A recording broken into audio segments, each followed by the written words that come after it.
ఇదే ఫర్టిలిటీ. అమ్మ అనే పిలుపుకు శ్రీకారం చుట్టండి. పొందండి ఉచిత మొదటి కన్సల్టేషన్, మొదటి స్కాన్. సంప్రదించండి 8880747474.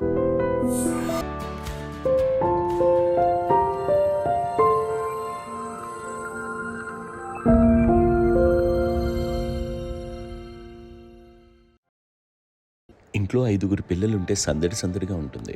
ఈ 5గురు పిల్లల్లో ఎవరు ఎక్కువ అల్లరి చేసేవాళ్ళు?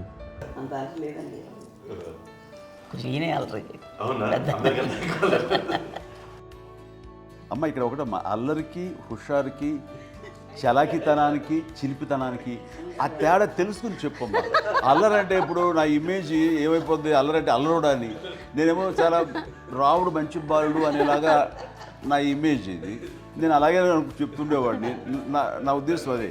నేనేమో అల్లరి నన్ను అంటే చలాకితనం, అమ్మ అల్లరు అనుకునేది లేదంటే ఎక్కువ హుషారు కానీ చాలా బాగుండేవాడు అబ్బాయి. ఇంట్లో పనులన్నీ మీకు సాయంగా ఉంటుంది. అవునండి, వాడే చేసేవాడు. అది ఇంట్లో ఎవరు ముట్టుకునేవాడు కాదు. మా నాగబాబు అస్సలు ముట్టుకునేవాడు కాదు. అన్నిటికీ నాకు ఆయన సహాయమే పాపం. నాన్న ఆయన ఉద్యోగం వెళ్ళిపోయారు.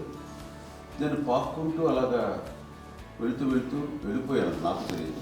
తర్వాత అమ్మ చెప్తుంటే నేరుగా మాత్రం కొన్ని కమ్మర కోలు ఉంది నాది. ఒక అది పెట్టి అది వెళ్ళి కూర్చోతా ఏడుస్తున్నాను రోడ్డు మీద. వెళ్ళేసరికి వాళ్ళు 3 years వీళ్ళకి ఇచ్చిన సలహా ఏంటి? అంటే ఇండిపెండెంట్గా ఉన్నాం కదా అమ్మ, ఎవరిని డిపెండ్ అవ్వద్దు. మీ పిల్లలు నువ్వే జాగ్రత్తగా నేర్చుకో, ఎవరినైనా చేయకు, డిపెండెంట్గా పెట్టద్దు అని ఆవిడ మాకు బాగా ఎక్కువ చెప్తుండేది. నాకు కొంచెం టఫ్ టైమ్స్లో కూడా ఆమె నీ పాటు నువ్వే ఉండాలి, ఎవరి దగ్గర ఉండదు, ఎవరింట్లో ఉండదు, మా దగ్గర కూడా ఉండదు, నీ ఇద్దరు మటుకు నువ్వే ఉండాలి. అది కష్టం కదండి అట్లా చెప్పడం. చెప్పారు, చాలా తక్కువ చెప్పారు. బట్ నాకు అదే ఇచ్చే ధైర్యం. ఇండిపెండెంట్గా అట్లా ఒకరి దగ్గర ఉంటే నీ గౌరవం తగ్గిపోతుంది, ఎక్కడ ఉండదు. అది చాలా నాకు చాలా ఇన్స్పైరింగ్ ఉండేది అమ్మ మాటలు. అది ఇప్పుడు కూడా అది చాలా హ్యాపీగా అనిపిస్తుంది అని చెప్పింది. అంతే కదా. ఇప్పుడు మనకి ఏదైనా రోగాలు వస్తే చేస్తాము, దాన్ని బాధలు మనమే. బట్ తగ్గించే వాళ్ళు, కన్సర్న్ చూపించే డాక్టర్స్ ఒట్టుకోలు కింద ఉండొచ్చు, కానీ పోరాడాల్సింది మనమే. నాకు సార్ కొంచెం ఏదో ఒక డిప్రెస్డ్ ఇదేదో వస్తే ఫేజ్ ఒకటి, నేనేదో ఇంకా మా అందరి నుంచి నేను సపరేట్ అయిపోయినట్టు ఒక సిచ్యువేషన్ వచ్చినప్పుడు అమ్మ నన్ను పట్టుకుని I'm there for you. Yes, ఎవరు నువ్వు అన్నా, ఎస్ అన్న ఫ్రెండ్స్ కానీ ఎవరైనా సరే ఎప్పుడు కూడా అలోన్గా మటుకు అనుకోకు, నేను నాన్న. ఆవిడ నన్ను పట్టుకొని ఇచ్చిన అఫెక్షన్ లేదా ఫీలింగ్ అసలు బలం అన్నమాట. ఇంకా ఏంటంటే ఏమన్నా చేయగలను నేను, పర్లేదు ఇంట్లో నాకు ఏదైనా సాధించగలను అని ఒక భరోసా తల్లి దగ్గర నుంచి రావడం అనేది నాకు ఎవరు అవసరం లేదనిపించింది. అంత స్ట్రాంగ్గా ఆవిడ support, very strong, very practical. అంత స్ట్రాంగ్ చేసింది నాన్న చెప్పండి. మా పిల్లల విషయంలో మేము కూడా మేబీ అంత స్ట్రాంగ్ కాదేమో, సెన్సిటివ్గా ఉంటాం, కానీ అమ్మ మటుకు చాలా స్ట్రాంగ్గా ఉండి మమ్మల్ని కఠినంగా ఇలాగే ఉండాల్సింది, ఇలా ఉండండి, అప్పుడే మీరు నేర్చుకుంటారు. ఇక్కడ అమ్మ పాజిటివ్నెస్ గురించి ఇంకో మాట చెప్పాలి. అంటే తన బిడ్డలకే కాదు, ఈ రోజున మా రెండో పాప శ్రీజ కూడా తనకి లైఫ్ చిన్న డిస్టర్బెన్స్ వచ్చింది. ఆ టైంలో కూడా తను ఏముందంటే అప్పుడు నాన్న దగ్గరికి వెళ్ళాను, తను ఇచ్చిన భరోసా, తను ఇచ్చిన మాట వెళ్ళలేని ధైర్యం వచ్చింది నాకు. నాన్నమ్మ దగ్గర ఎప్పుడు కూర్చోస్తాడు అప్పుడే పాజిటివ్ ఫీలింగ్ వస్తుందని నాతో షేర్ చేసుకుంటాను. తను మాతో చెప్తుంటే అనిపిస్తుంది కరెక్ట్. అమ్మ ఏం పర్లేదమ్మా, లైఫ్ అంటే ఒకరితోనే అయిపోదు, ఆ ఒక్కడి వల్ల వాళ్ళ ఇన్ఫ్లుయెన్స్ తోటో వాళ్ళు మన మీద నియంత్రించడం కానీ మన బాధల్ని వాళ్ళు చేయడం అవుతాం. జస్ట్ నువ్వు నీ గురించి నీ మనసులో ఏదనిపిస్తే, నీ గుడ్ ఫీలింగ్ ఏది వస్తుందో ఆ ఫీల్ ప్రకారం వెళ్ళిపోదు. అంటే ఆ జనరేషన్ పీపుల్ ఎక్స్పెక్ట్ చేయం అలా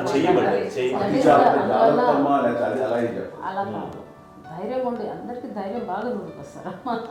ఫాదర్ కూడా, మా నాన్నగారు కూడా అస్సలు ఎప్పుడు అనేవాళ్ళు, ఎప్పుడు మీరు పెట్టే చెయ్యి మీరు ఎప్పుడు పైన ఉండాలి తప్ప తీసుకునేలా ఉండకండి, చేతులు పెట్టుకొని అనే అట్లాంటివి చెప్తుండేవాళ్ళు. అందుకని మనకి ఇండివిజువాలిటీ మాకు బాగా ఎప్పుడు కూడా ఒకళ్ళని అడగడం అని, ఈవెన్ బ్రదర్స్ని అడగాలన్నా కూడా మాకు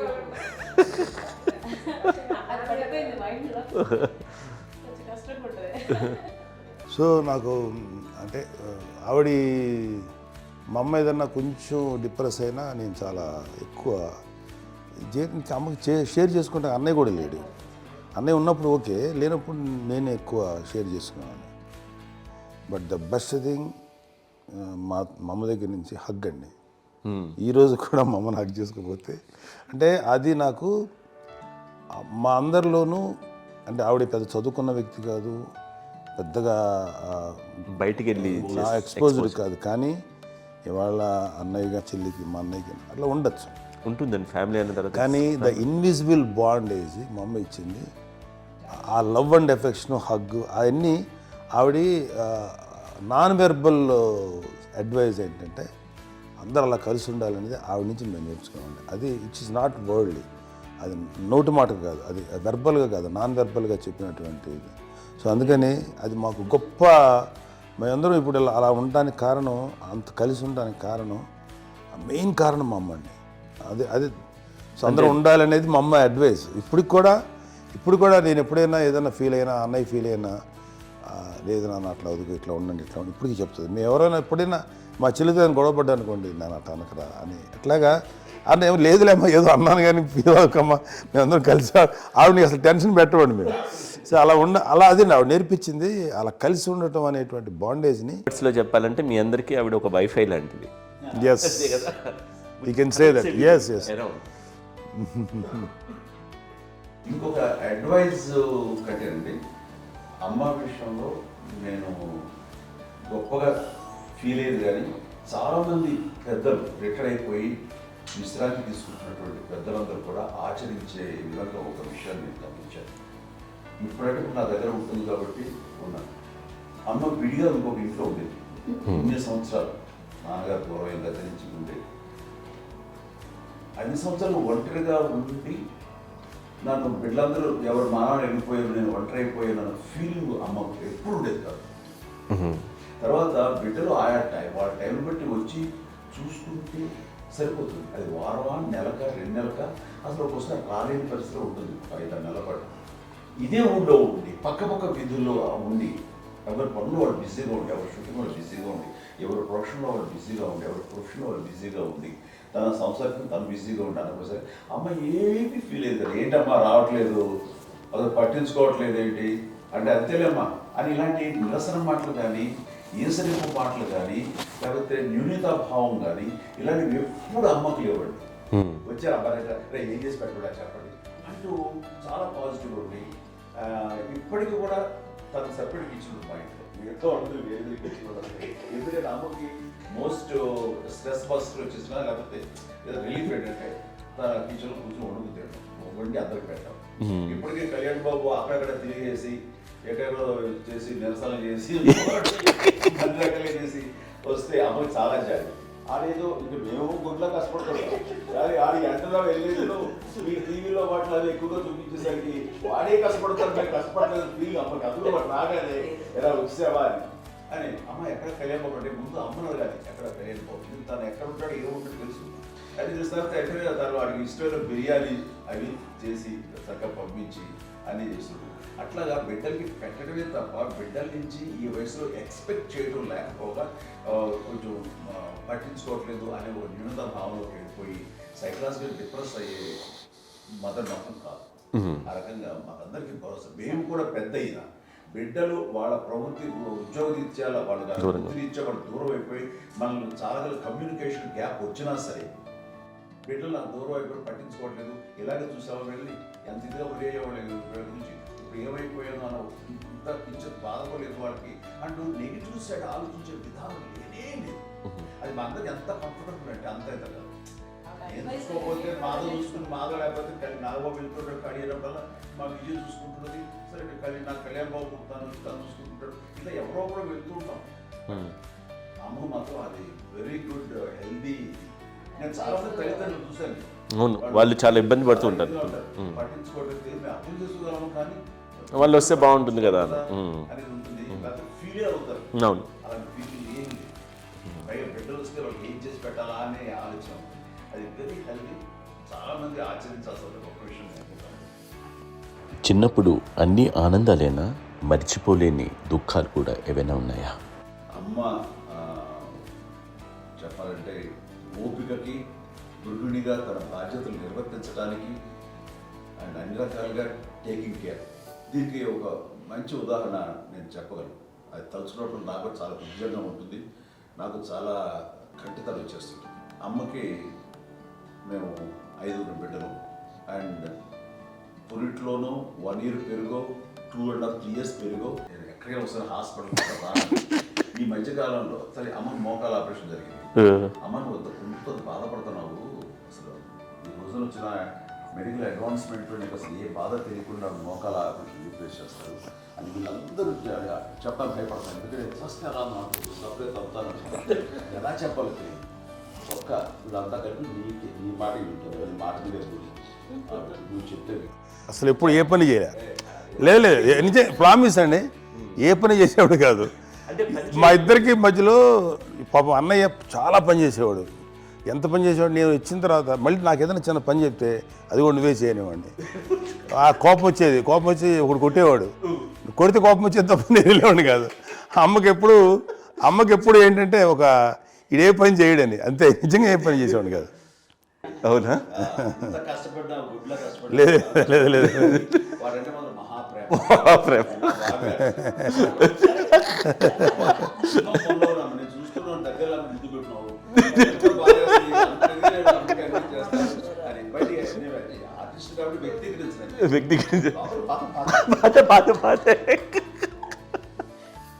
చిన్నది కాబట్టి చివరిది కాబట్టి తనంటే బుద్ధండి, నేను పెద్దోడు కాబట్టి నేను కథవి ఎక్కువ కష్టపడింది కానీ మా నాన్నగారి చేతిలో ఎక్కువ అంటే నాన్న బాగా కోపం ఎక్కువ అనుమానించింది. కానీ అన్నయ్య పాపం బాగా దొరికేసేవాడు పాపం. ఒకసారి అంటే మరి మాకే అనిపి ఏంటి ఇంత దారుణంగా ఉంది నాన్న మీద కోపం వచ్చేది నాకు.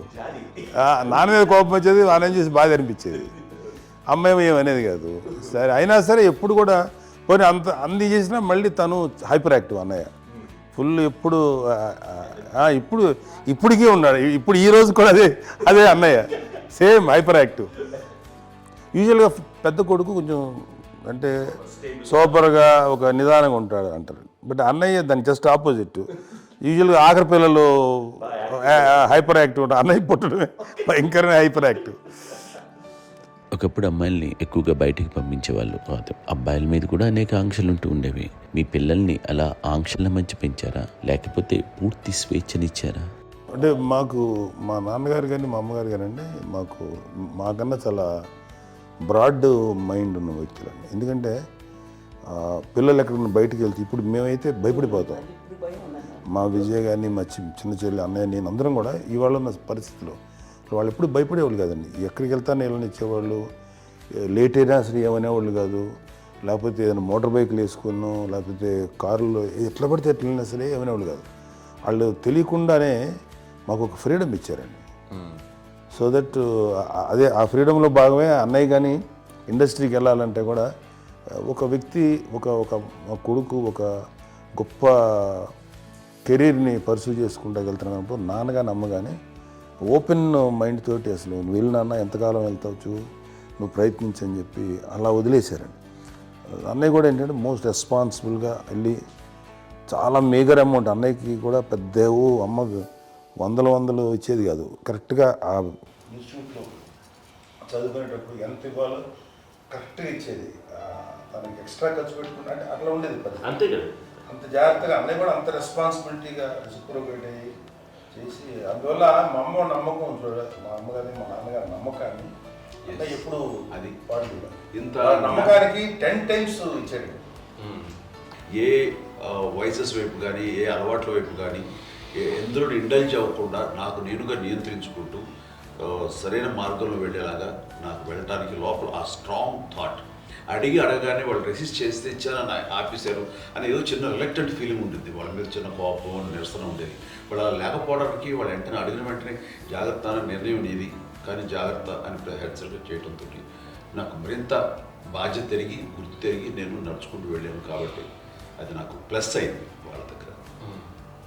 అంటే మదర్ అంటే తల్లి అనే కాదు, మదర్ ఫిగర్ ఎవరిచ్చినా సరే అది నానైనా తల్లితో సమానం అనుకుంటాను.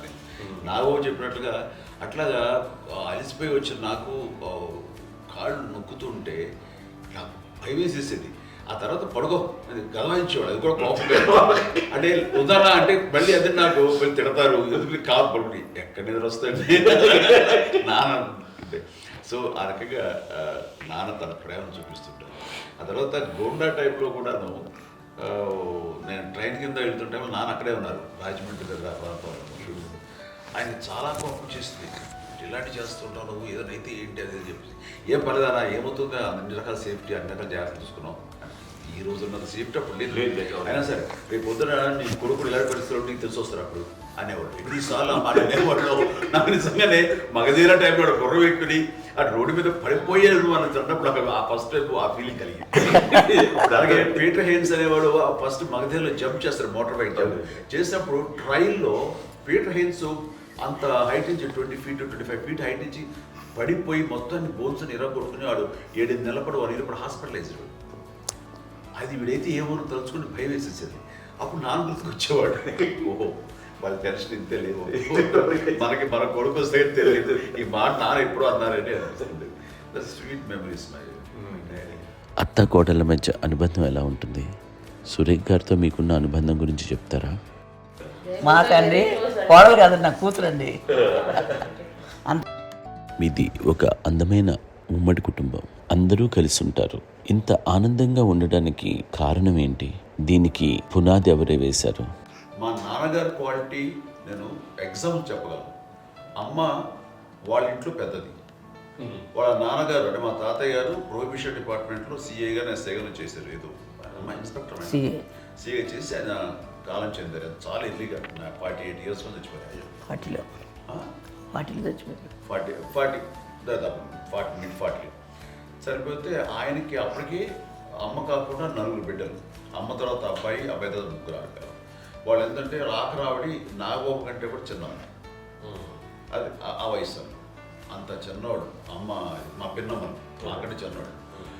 అలాంటి పిన్నమ్మల్ని ఆయన వీళ్ళ నాగ చనిపోయిన తర్వాత తన ఫ్యామిలీ అంతగా నాన్న పెంచారు. నాన్న కూడా అరాపురా శాలరీ మీద బతికేదే తప్ప కూడా కాదు. సో తనకు మిగిలిన దాంట్లో మళ్ళీ ఆ ఫ్యామిలీని చూసుకోవడం, మా అమ్మమ్మని చూసుకోవడం, వాళ్ళ మంచి చెడు చూసుకోవడం. వాళ్ళకు ఇల్లు మాత్రం ఉంది మొగల్తూరులో. ఆ ఇంట్లో వాళ్ళు అద్దెకు వస్తే ఆ కొంచెం డబ్బు నానిచ్చే డబ్బు, అక్కడ పొలం కొనిచ్చారు, ఆ పొలం మీద ఇచ్చే డబ్బుతోటి అంతా బాగా చూసుకోవాలి తన ఫ్యామిలీ లాగా. కాబట్టి నాన్న ఫస్ట్ సూత్రధారి. అమ్మ కూడా ఫ్యామిలీ బాండింగ్ టుగెదర్నెస్ అనేది స్ట్రాంగ్గా ఉండటానికి నాన్న ఏర్పాటు చేసినటువంటి బీజం.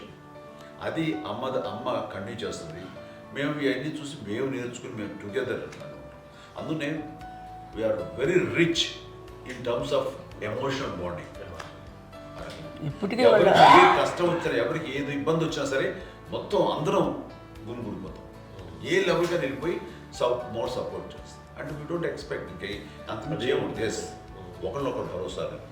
అది మా ఫ్యామిలీ మేము వెరీ స్ట్రాంగ్ అని చెప్పాలి. పెద్దవాడు కాబట్టి అవకాశం నాకు వచ్చింది కాబట్టి అమ్మ ఇది ఎప్పుడు ఎవరు కొన్ని విషయాలు నాగబాబు సపోర్ట్గా ఉంటాడు. నాగబాబు ఉండి వాడు భరోసా. అలాగే ఆడపిల్లలు మీ అందరిలోనూ అమ్మని ఎవరు ఎక్కువ జాగ్రత్తగా చూసుకుంటారు? ఎందుకంటే ఎగ్జాక్ట్లీ మేము కూడా గమనించలేని సున్నితమైనటువంటి ఇష్యూస్ లైక్ హెల్త్ విషయం కానీ, అమ్మ మూడు కానీ, అన్నయ్య ఎంత క్యాజువల్ ఎంత బిజీ ఉన్నా ఒక అమ్మాయి ఉంటుంది. అలాగే చాలా చిన్న చిన్న విషయాలు కూడా చాలా మెడికల్ ఇంట్రెస్ట్. అందుకని మాకు అన్నయ్య ఉన్నాడు, అన్నయ్య దగ్గర ఉన్న అమ్మ అంటే ఇంకా ఎక్కువ రిలాక్స్ అయ్యాను. అన్న దగ్గరికి వచ్చాక మేము అందరం చాలా కంఫర్ట్ అయిపోయాం. ఎప్పుడు ఎవరు కొన్ని విషయాలు నాగబాబు సపోర్ట్గా ఉంటాడు. నాగబాబు ఉండి వాడు భరోసా.